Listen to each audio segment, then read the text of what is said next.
Oh, hey, there you are. Welcome back to Self-Taught. Listen, today we're talking about how you probably feel like you're doing way too much and at the same time, not enough. And how do we fix that? So slow down with us for a second. I'm Seth. That's Robin. We teach people how to build cognitive mindset shifts that are going to keep your brain analog, meaning be able to pay attention on purpose, bring your focus back, increase neuroplasticity, and all the things people seem to not really care about these days. But you care about it because you're here, or you accidentally just stumbled upon this and you're gone by now. But hopefully you're not. Hopefully you want some of that. Anyways, well, the problem is this. The problem is progress. You don't actually have a work ethic issue or not getting enough done issue. It's a progress issue. You don't actually know what's enough, if that makes sense. So, well, for example, one of the things I do is I write screenplays. I'm also an actor. I do a bunch of other things, but here I'm just some guy on YouTube or the internet or wherever you're watching this. And back to the point, one of the things I do is I write screenplays. And a few years ago, I got some great advice from an author who doesn't know who I am. He actually just said it in a video. But I guess this is good foreshadowing because we're going to talk about this author later in this video. This was not planned. Sorry, I guess now you know that I don't plan things very well. But anyways, the advice was, it wasn't really advice. It was I was watching him and he talked about how he writes a certain amount of words each day for his novels. And I think it was like 2,000 words, which is crazy because that's pretty low for most authors. Most authors write a lot more, but his secret was he was so consistent with it that he writes way more than all the other average authors and puts out way more books than they do. That's Brandon Sanderson, by the way. I don't know why I wasn't saying his name. We're going to talk about him later in the video.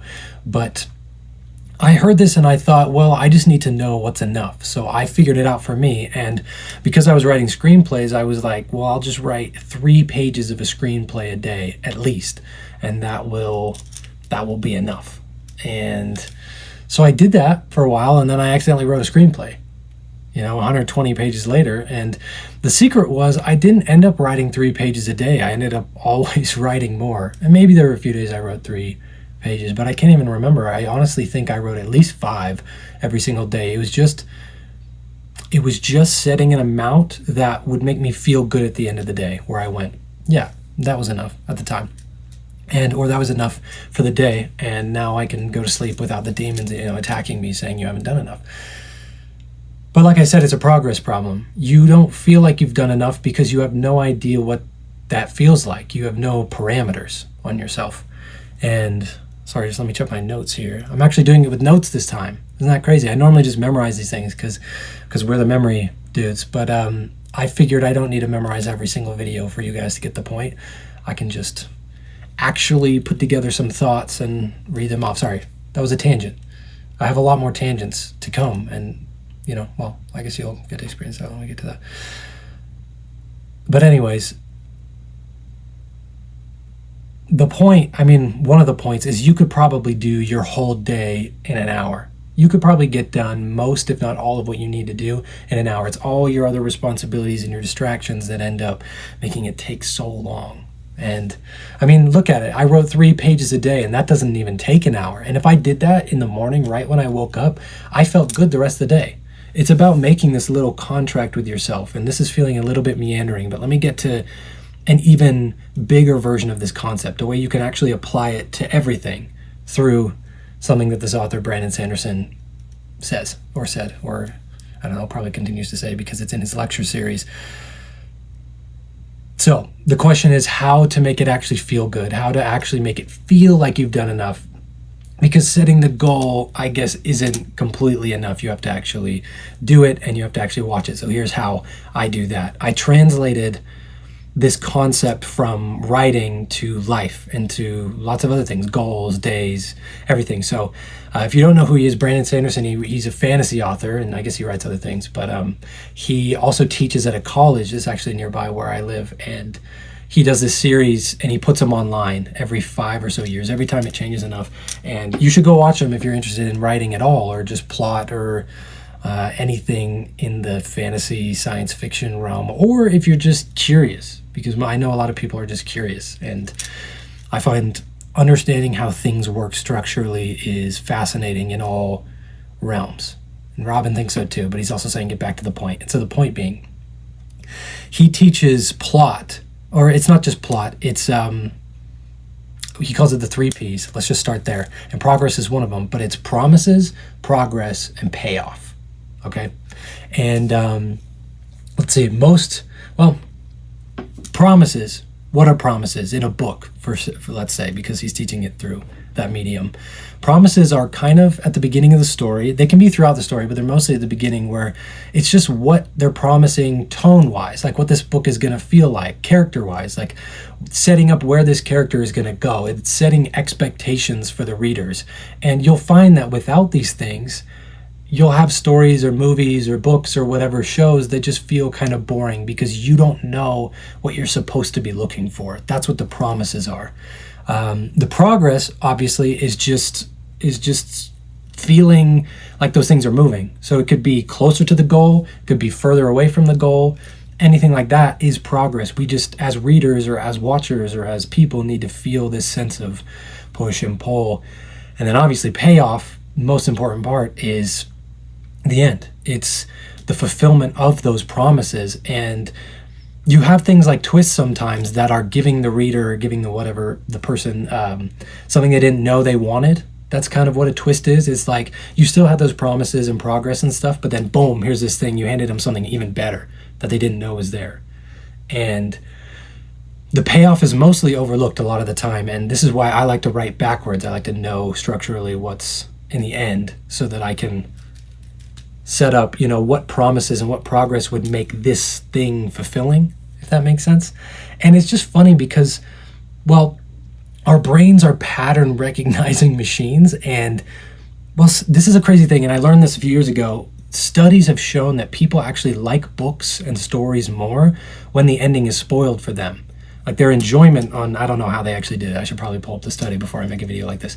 But if you want the study, comment below and we'll find it. But it's because our brains are pattern recognizing. They like to see the build into what it was. And so that's why if you get your promises wrong, you don't know what to expect. And so any ending is going to suck because you weren't able to predict it. And I don't mean literally predict, like consciously. A lot of the time this is happening in our subconscious. But again, if you understand these kind of things, you will be able to predict stories better. And what does this have to do with anything that Robin and I are talking about? What does this have to do with productivity and feeling good and like you've done enough in a day?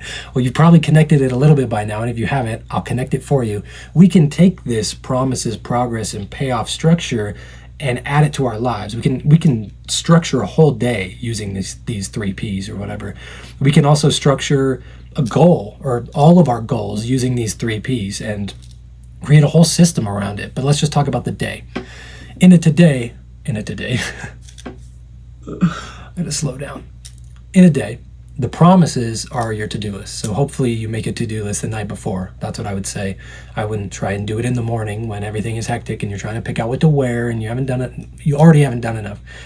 Write your to-do list the day before. And keep your to-do list to things that are necessary first. Like feeding a fish is probably necessary because you don't want that fish to die if you have a fish. If you don't have a fish, congrats.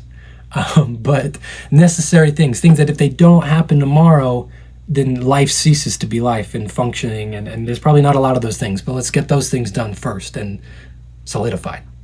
And then the rest. So promises, that's your to-do list. Clear objectives the night before. Progress is just the hour or two or less that you spend getting closer to those things, and your brain knows it. It should be able to sense how close you're getting to finishing those goals, especially if the goal was like to go to the grocery store. You know when that is accomplished and how it's being accomplished. So this is just kind of being aware of it a little bit. And then payoff is the one I think most 95% of people skip, which is after. They immediately throw away their to-do list like it never happened, and then they go and cry in their bed because they haven't done enough that day when they did their entire to-do list. So the payoff is noticing. We're all about paying attention here. We're all about noticing. This is noticing how you feel at the end of the day. And you read your to-do list and you go, look at all these things I just got done. You sit there for just a minute and you get your payoff It's the ending of the day. And if you're lucky enough to, you know, do what I do and get to schedule your own days, I like to think of it like this. There's a time of day where the work ends. 5 p.m., you don't need to send an email after that. Nobody's expecting an email from you at 11 p.m. And so that your work day can end if you're lucky enough to make your own work day. But kind of like if you do have a job, if you do go to work and you work for somebody else, then there's also this idea of not doing work on your own time. So when you're gone, you're gone. That's your payoff. That's your I've done enough today, if that makes sense. So it's all about building little ways to see it. And the payoff is the most important part. So do not skip it. Robin is screaming, and that you probably can't hear him because for some reason only I can hear him, but he's screaming, do not skip the payoff. It's the best part. It's the celebration. Give yourself a little treat for doing something. And a treat could be anything. It could be one singular pretzel. I hope that's not your treat, but if it is, more power to you. But anyways, that's promises, progress, and payoff. You can thank Brandon Sanderson for that, even though his is about writing books. This is about writing life, I guess. But it's a very similar thing, these stories. Let me say it again before I forget. You do not have a work ethic problem, okay? You have a progress problem. So there was a few ways to actually feel progress in your life. And it's about that. It's about noticing. If you don't notice these things, start to. Let this be your wake-up call. Notice how you do things, when you do things, because you might find you did everything you needed to do before noon, and the rest of the day you just hung out with your family. And then you still feel bad about not getting enough done when it's like you did it before noon. That was your ideal work time, and you did it. So congratulate yourself more is what I'm saying. Get that into your brain, get it into your body so that you don't have to worry so much, so that you don't have to, go in hurry mode so much. Just appreciate yourself. That's what we're all trying to do here. I always say that's what we're trying to do here, and it's like 8 million different things, but we're really just trying to notice. And so the more you can notice, the more you have control over, and the more you can release control of things that you actually can't control. And that's a whole other tangent. But like I said, you can get most of the things you need to get done in a day done in an hour. So set up that time, set up your promises. Don't promise too much, okay? Just promise what you can actually do and what's necessary. Watch the progress, see how you progress, see how fast you progress, how slow you progress, and see if you can change those things. And then look at the payoff. Feel the payoff, feel the having done the thing. Sit in your bed at night and go, when your brain inevitably goes, you didn't do enough, go, wait, no, I did though. I just looked at my to-do list and I did so much and I feel really good about it, and I'm going to do that again tomorrow. So I just said the same thing probably 10, 12 times in a row. Promises, progress, payoff. You get it at this point. I'm going to leave you there. And if you want, I mentioned I've been writing, and right now I'm not writing screenplays. I'm actually writing something for you, for self-taught, which is this guide.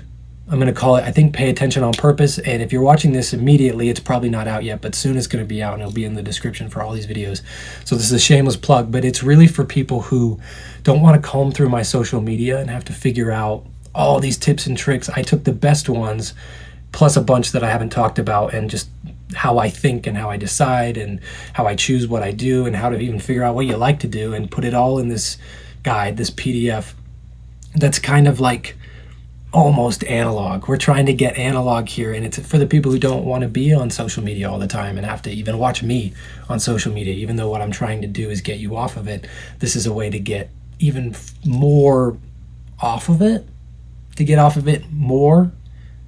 I don't have the word. Robin has the word. But yeah, it's going to be called Pay Attention on Purpose, and it's just going to be a guide to actually being analog and thinking and deciding. And so if that's something you want, check the description. It might be there. If you're watching this immediately when it comes out, it probably isn't there, but it's going to be soon. And I got to get back to writing that, just 3 pages a day. And yeah, I'm trying to think of anything else for you guys, but I don't really have it. So other than that, until next time, and be good.